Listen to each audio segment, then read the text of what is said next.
আসসালামু আলাইকুম। মুনিরা blog kitchen থেকে আমি মুনিরা বলছি। আজ আপনাদের তৈরি করে দেখাবো ডিমের কোরমা রেসিপি। একদম খুব সহজ পদ্ধতিতে এই রেসিপিটি শেয়ার করেছি। আশা করি আপনাদের খুবই উপকারে আসবে। তো এখন ঈদের সময়, আর এই সময়ে পোলাওয়ের সঙ্গে এরকম যদি কোরমা রান্না করে সবার মাঝে দেওয়া যায়, সবাই কিন্তু খুশি হয়ে যাবে। তো তার জন্য এখানে আমি 6টা ডিম নিয়েছি। ডিমগুলোকে লবণ দিয়ে মেখে নিলাম। নিয়ে এখন ফ্রাই প্যান চুলার উপরে দিয়েছি, দিয়ে তেল দিয়েছি। তেলটা গরম করে নিয়ে এখন আমি ডিমগুলোকে দিয়ে নিচ্ছি। এখানে আর অন্য কোনো কিছু ব্যবহার করা যাবে না, শুধু লবণ দিয়ে ডিমগুলোকে একটু ফ্রাই করে নেব। এই 1-1.5 মিনিট সময় নিয়ে ডিমগুলোকে একটু ফ্রাই করে নিব। ডিমটা একদম পুড়িয়ে ফেলা যাবে না। হালকা একটু কালার যখন আসবে সেই পর্যায়ে ডিমটাকে নামিয়ে ফেলতে হবে। একদম হালকা যখন কালার হবে তখন উঠিয়ে নিতে হবে। যে উঠিয়ে নিব। এখন আবার ফ্রাই প্যানের মধ্যে কিছুটা তেল দিয়েছি, দিয়ে এখন গরম মশলা দিয়ে দিলাম। এখানে দারচিনি, এলাচ আর তেজপাতা দিয়েছি। দিয়ে এখন আমি এখানে হাফ কাপ পরিমাণ এখানে পেঁয়াজ বাটা দিয়ে দিলাম। আমি পেঁয়াজ বাটা দিয়ে রেসিপিটি তৈরি করেছিলাম।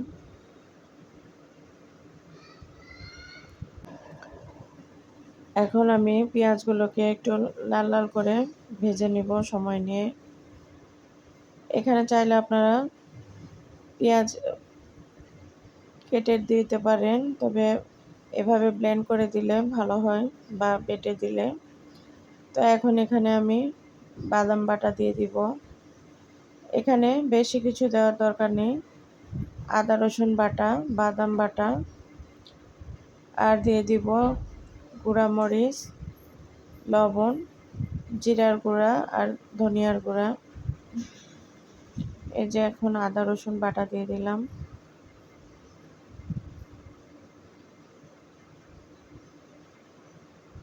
অতিরিক্ত কোনো কিছু ব্যবহার করা যাবে না, তাহলে কিন্তু খেতে ভালো লাগবে না।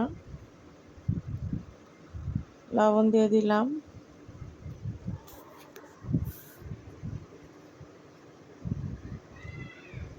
এখন শুকনা মরিচের গুঁড়া দিয়ে দিচ্ছি। ভাজা জিরার গুঁড়া আপনারা চাইলে দিতে পারেন, বা জিরা গুঁড়া দিতে পারেন।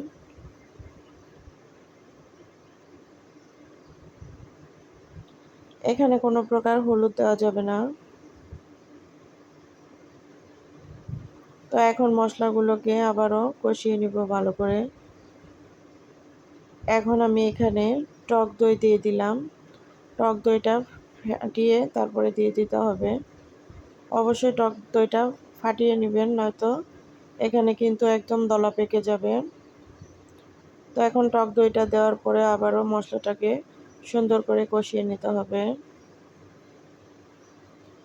মশলাটাকে যত ভালোভাবে কষাইতে পারবেন, এখানে কিন্তু টেস্টটা খুবই ভালো আসবে।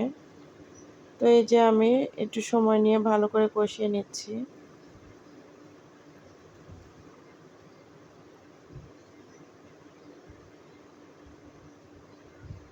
মশলা থেকে যখন তেল ছেড়ে দেবে, তখন বুঝতে পারবেন যে মশলাটা কষানো হয়ে গেছে।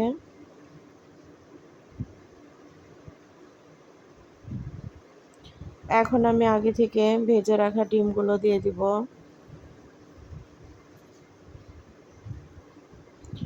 ডিমগুলোকে দিয়ে এখন মশলার সঙ্গে একটু কষিয়ে নিতে হবে। আমি ডিমগুলোর মাঝখানে একটু চিড়ে দিয়েছি। এটা অপশনাল, চাইলে নাও দিতে পারেন।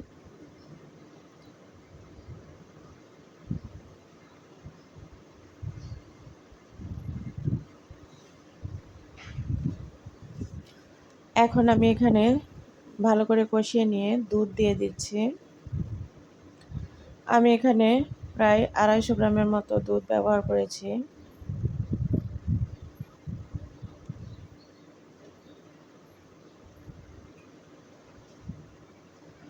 এই তো এখন একটু নেড়ে চেড়ে দিচ্ছি। সমস্ত মশলাটা সুন্দরভাবে মিক্সড হয়ে যাবে।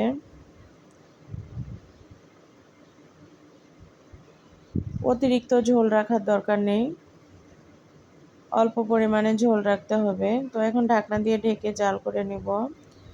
এখন আবার ঢাকনা দিয়ে উঠিয়ে আমি এখানে কয়টা কাঁচামরিচ মাঝখানে একটু ভেঙে তারপর দিয়ে দিচ্ছি। দেখুন, এখন আবারও নেড়েচেড়ে ঢাকনা দিয়ে ঢেকে রেখে দিতে হবে কিছু সময়।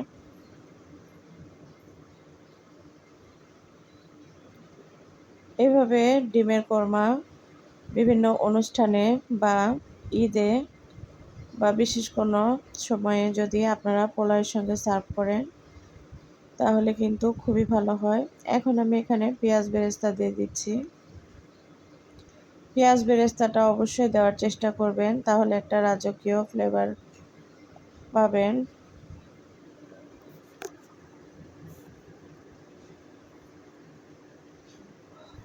এখানে আরও 2টা উপকরণ ব্যবহার করতে হবে, সেটা হচ্ছে চিনি। চিনিটা না ব্যবহার করলে কিন্তু কোরমার স্বাদটা পাবেন না, খেতে একদমই ভালো লাগবে না।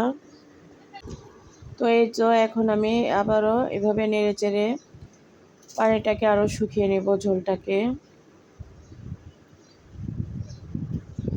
এখন এখানে আমি 1 চামচ পরিমাণ ঘি দিয়ে দিব।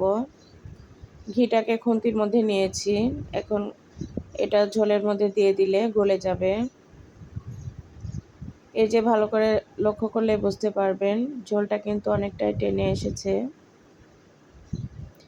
এই ঘি আর চিনিটা দেওয়ার ফলে কোরমার আসল টেস্টটা আসে। অবশ্যই এই 2টা দিতেই হবে। আর একটু পেঁয়াজ বেরেস্তায়, এই 3টা উপকরণ কিন্তু কোরমার আসল ফ্লেভারটা নিয়ে আসবে। এই যে ফাইনালি একদম রেডি কোরমাটা।